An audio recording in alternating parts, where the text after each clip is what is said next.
Ah, crap, spicy. There's not really any water truly hosed. Oh boy. Man, who chose this garbage route?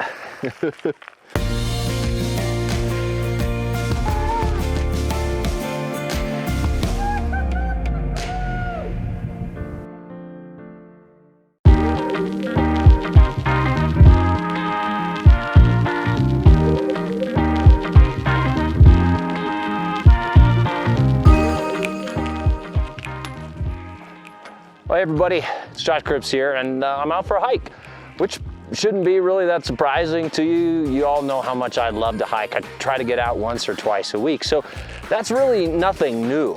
But what is new about what I'm doing is not necessarily the what at all. It's instead the where and the how.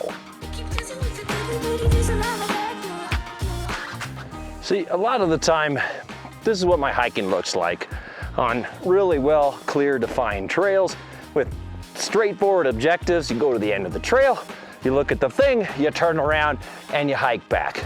Now, it's not to say I'm a prisoner of the trail system. In fact, one of my favorite things to do when I'm backpacking or hiking is to go off trail, to have a little bit more of a unique, a little bit more of a personal experience. But up till this past summer, I would say most of my hiking, whether it's been on trail or off, has stayed low down, so to speak. Now, I love to hike at elevation. That's not what I mean at all. What I mean is that I stay down in the meadows and the valleys so that I can look up at the mountains. And that decision has been driven primarily by two things. One, laziness, because climbing mountains is really hard. And two, photography, of course, because you want those mountains to look majestic, and one of the ways you can achieve that is simply by being down low, looking up, so that that grandeur in the photo, the mountain really sits high above you, looming out over the whole scene. And so that's why, in large part, I've stayed more or less down low with my hiking until this summer. This summer, I've been heading up, higher and higher, and summiting a lot of peaks. And I think that's for a couple of reasons. One, I've got some friends who've encouraged me to do it. Two, my own personal fitness has improved to the point where it's simply more enjoyable to get up this stuff. But I think the real reason that I've been getting out there and hitting some of these mountains is because it immerses you in the best part of being outside, having these very intense personal experiences with nature. It's all about building that deep connection with the natural world. And sweating and grunting your way up the side of a mountain is a fabulous way to do that. Not to mention, when you get to the top, there's that sense of payoff, that sense of reward and accomplishment.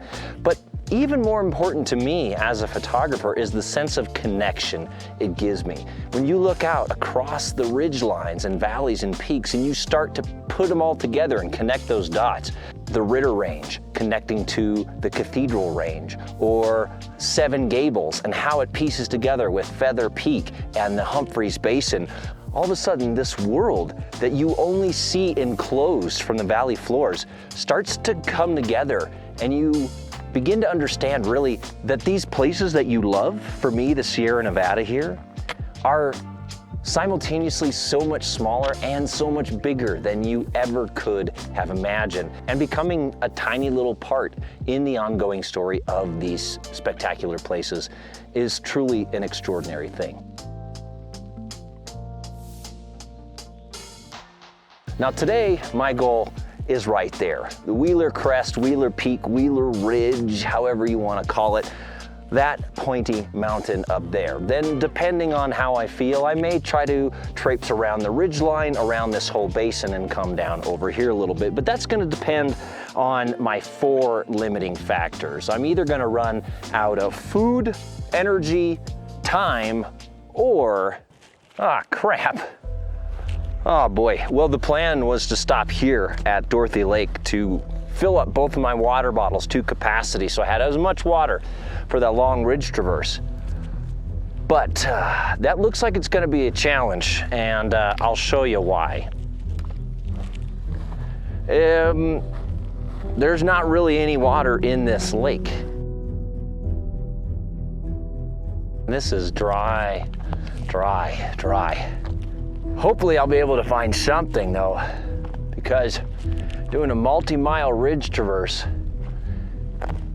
in hot, windy conditions with no water, that is a surefire recipe to get totally boned.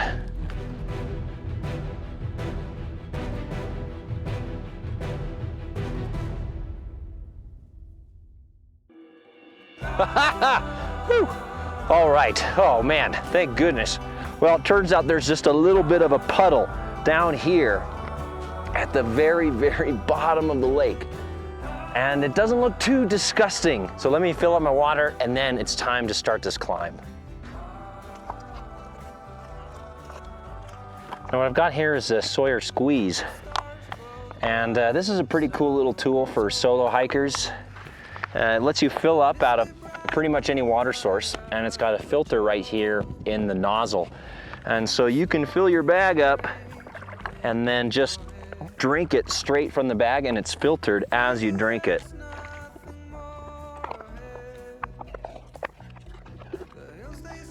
So while I'm sitting here doing this, let me talk about the route that I'm gonna take. I'm gonna go up this sidewall here to the low point on the saddle, and then up a feature called the Bupkin, and then across the ridge to the top of Wheeler Crest there. And I'm gonna do that because it looks like it's gonna be less of a slog than just going straight up one of the gullies directly. You know, ideally when you're doing this kind of mountaineering, it's nice to be on solid rock instead of just loose boulders and pebbles. It doesn't really look like it's gonna be the case today. All the solid rock is in cliff form, which I am super not equipped to climb safely. So to a route that is low risk, minimal slog. Hopefully it works out.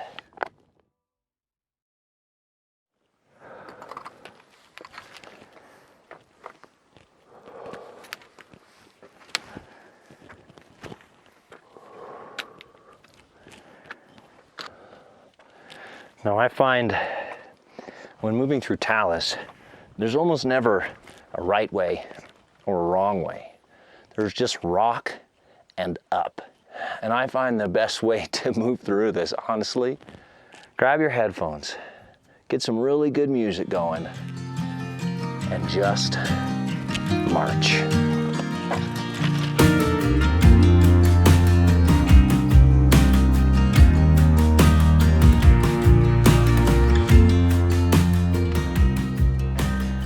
And before you know it, you and your sunburned lower thighs will be making some tracks. We're at the first ridge here now. On up another 600 feet to the Bupkin, and then over to Wheeler.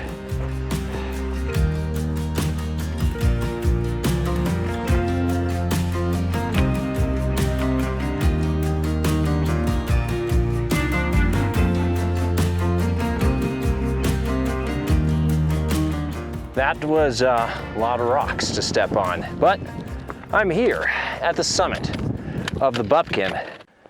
One thing that I really enjoy about getting to the tops of these mountains is finding the little summit registers and seeing who all else has been up here. So let's take a look at this one. Okay, a couple people came up here on July 8th, and there are no other registrants since then.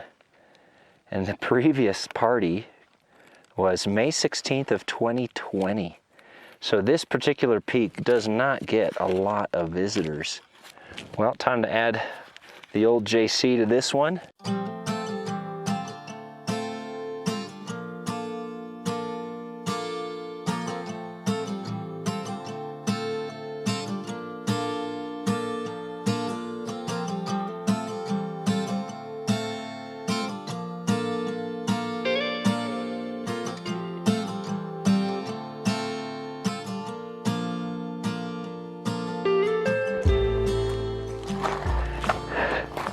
Getting pretty darn close to the summit now, and this is where it's starting to get way more fun.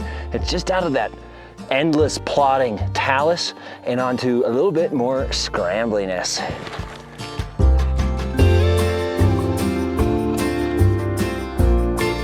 Woo! Spicy.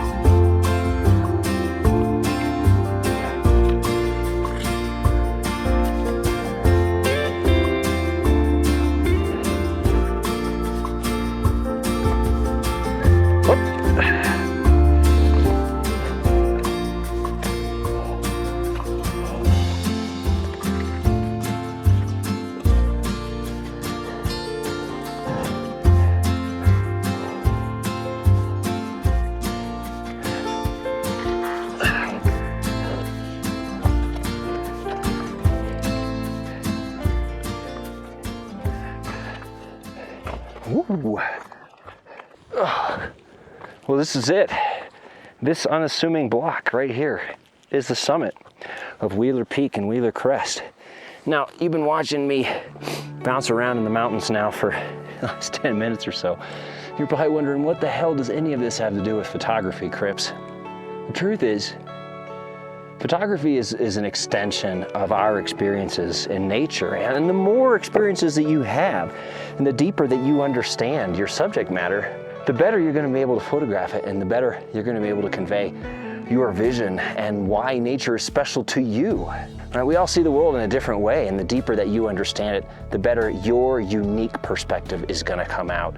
And so for me, this is really just about getting out here and connecting and getting a sense of what lies over the next ridge, putting it all together and feeling like I'm a part of this huge, huge, beautiful landscape. Plus, it puts you in position to get some pretty insane views.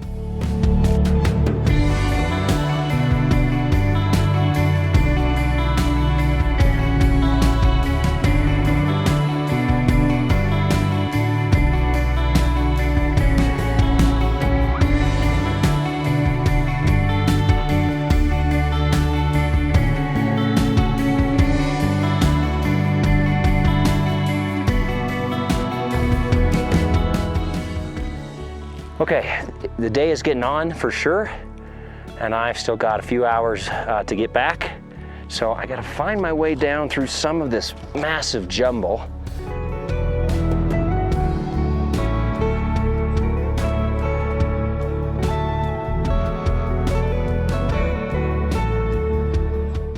Now, of course, you don't need to scale mountains or go on epic hikes in order to have meaningful experiences in nature. The most important thing by far is simply that you're spending time outside. If you enjoy this beautiful planet as much as you can in the ways that you can, I guarantee that your photographs will tell the stories of what's important to you.